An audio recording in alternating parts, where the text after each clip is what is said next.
Hai, Assalamualaikum, welcome to Paradesi Channel, Be Better From a Channel.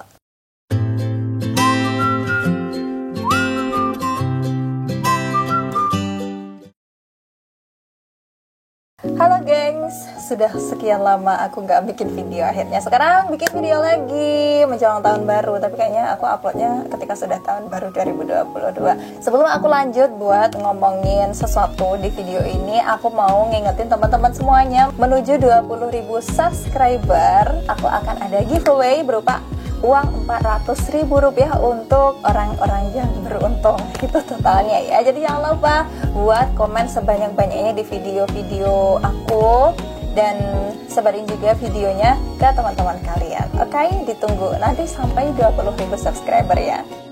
Nah, jadi di video ini aku mau bahas tentang drama yang lagi viral banget gengs, ini di WeTV Indonesia ya. Kalau teman-teman tahu, kebanyakan tahu deh, walaupun mungkin ada yang nonton ada yang enggak gitu ya. Yaitu Layangan Putus, ya kan? Itu viral banget, booming banget, dan bahkan karena ini emang udah ini ya puncaknya kayak gitu, klimaks ceritanya, banyak meme-meme yang tersebar di media sosial. Sebenarnya rahasia dari viralnya ini tuh apa aja sih poinnya? Aku akan jabarin 4 rahasia viralnya drama Layangan Putus yang ada di WeTV Indonesia. Dan ini berdasarkan pengamatanku ya gengs, dari ilmu-ilmu yang aku ambil dulu ketika masa kuliah di jurusan komunikasi dan penyiaran Islam. Jadi yang pertama faktornya, poinnya adalah pemainnya, ya kan? Pemainnya adalah Reza Rahardian dan juga Putri Marino, yang kalian tahu sendirilah ya gimana Reza Rahardian itu dikenal dengan aktingnya super duper epic banget, udah menerima berbagai penghargaan dan emang mehong banget ya bayarannya. Aku nggak tahu sih kalau bayaran pemain film yang lainnya berapa, tapi udah terkenal kalau Reza tuh emang mahal ya, karena memang dia bagus aktingnya, dia udah punya nama, jadi ya wajar lah kalau bayarannya juga mahal. Aku baca di mojok.co kalau nggak salah, itu tuh 500 miliar itu untuk satu proyek film. Dan punya usut Reza Rahardian ini juga menerapkan kayak setiap penjualan tiket dari filmnya itu dia dapat komisi Rp2.000. Jadi kebayang dong, misalnya tiketnya itu terjual berapa ratus ribu, terus dikalikan bisa dapat miliaran rupiah itu dari tiket yang terjual, belum dari honor yang dia dapat sebagai pemain filmnya. Kalau Putri Marino aku kurang tahu sih, tapi emang aktingnya juga bagus. Jadi dari pemain ini itu tuh ngefek banget ya gengs buat viralnya sebuah film ataupun drama. Nah, jadi itu yang pertama. Nah, untuk faktor yang kedua adalah iklan dan marketingnya. Jadi barangkali dari teman-teman udah ada yang mengamati ya, untuk drama Layangan Putus ini itu dinaungi production house MD Entertainment. Dan dari dulu sampai sekarang aku tuh ngamatin kalau MD Entertainment tuh emang film-filmnya tuh pemainnya biasanya emang udah punya nama yang terkenal banget. Terus juga iklannya itu kenceng banget, iklan di mana-mana. Bahkan di YouTube, ketika aku nonton YouTube, iklan di YouTube itu beberapa kali aku lihat Layangan Putus, iklan Layangan Putus itu di YouTube. Belum lagi di mungkin media sosial, Instagram dan sebagainya. Nah, beda dengan yang sekarang juga tayang itu Tersanjung The Series. Aku kan juga nonton Tersanjung The Series. Itu nggak se-booming iklannya Layangan Putus. Bahkan kalau aku amati, aku nggak pernah lihat iklan Tersanjung The Series ini di YouTube ataupun di media sosial. Aku tahunya iklannya ya cuma di WeTV aja gitu. Padahal menurutku kalau dari segi cerita, aku sendiri sama suamiku itu cenderung lebih suka Tersanjung The Series, karena mungkin karena ceritanya kan lebih panjang ya. Jadi dari beberapa tahun, kisah dari tokoh utama itu beberapa tahun, terus konfliknya jadi lebih kompleks. Menurutku itu lebih menarik sih. Terus juga iklannya dari MD Entertainment ini emang getol banget gitu buat iklan, dan itu pastinya juga mempengaruhi, termasuk juga banyaknya orang yang bikin meme-meme kayak gitu, itu juga mempengaruhi rating gitu loh. Jadi orang lebih tertarik, ini film apa sih? Kalau yang belum tahu ya, ini film apa? Oh, Layangan Putus.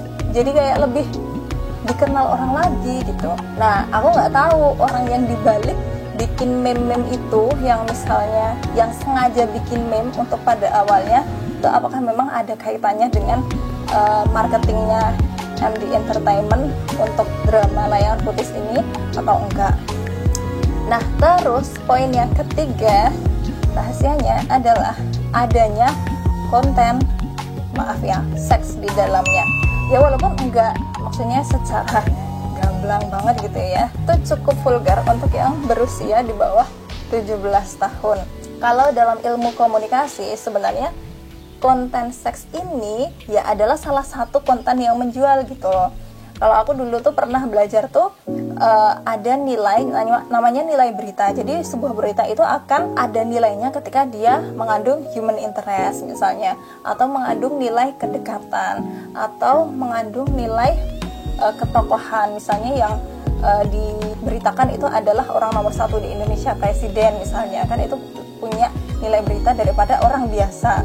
Poin lainnya nilai berita itu adalah konten seks. Nah makanya di dalam ini kan dari trailernya aja udah ketahuan kan beberapa adegan-adegan kayak gitu, dan mungkin untuk sebagian kalangan ada yang merasa ih kok gitu ya, tapi pada kenyataannya banyak kalangan itu yang menyukai hal itu gitu loh. Itu yang ditunggu-tunggu juga, bahkan komen-komennya kalau teman-teman tahu ya kayak gitulah. Tapi kalau aku sendiri, aku sebenarnya agak ilfil ya ketika melihat itu, jadi lebih aku skip dan sebenarnya agak memprihatinkan juga kalau sampai itu ditonton sama mungkin yang masih usia anak-anak atau usia remaja, karena yang pakai WeTV, yang download aplikasi itu atau yang nonton itu kan nggak bisa ke filter kan ya, bisa aja itu memang anak remaja yang masih di bawah umur, dan ya pasti dampaknya juga akan bahaya gitu loh. Jadi menurutku ini juga jadi perlu perhatian juga untuk para pengamat media dan juga pengawas media supaya lebih memperhatikan konten-konten seperti ini. Nah, yang terakhir poinnya adalah kisah nyata. Karena dari temanku ada yang bilang kalau ini memang kisah nyata. Aku nggak tahu sih persisnya kayak gimana, tapi temanku bilang ini kisah nyata. Walaupun memang banyak bumbu-bumbunya sih, maksudnya nggak benar-benar real, tapi terinspirasi dari kisah nyata.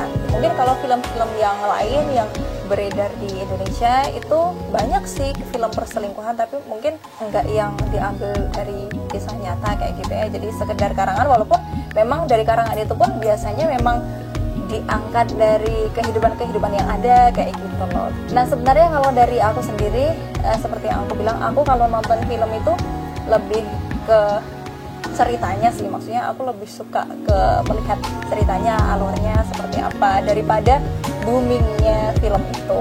Semoga kita bisa ambil sisi baiknya, ambil inspirasinya, dan kita buang hal-hal negatifnya. Jangan lupa komen kalau pendapat kalian seperti apa sih dari film Layangan Putus ini. Apakah kalian termasuk yang suka atau menghindari? Karena ada juga teman-temanku yang mereka menghindari film Layangan Putus ini. Silahkan komen di bawah ya, komen sebanyak-banyaknya. Jangan lupa ada giveaway menuju 20.000 subscriber Paradisi Channel.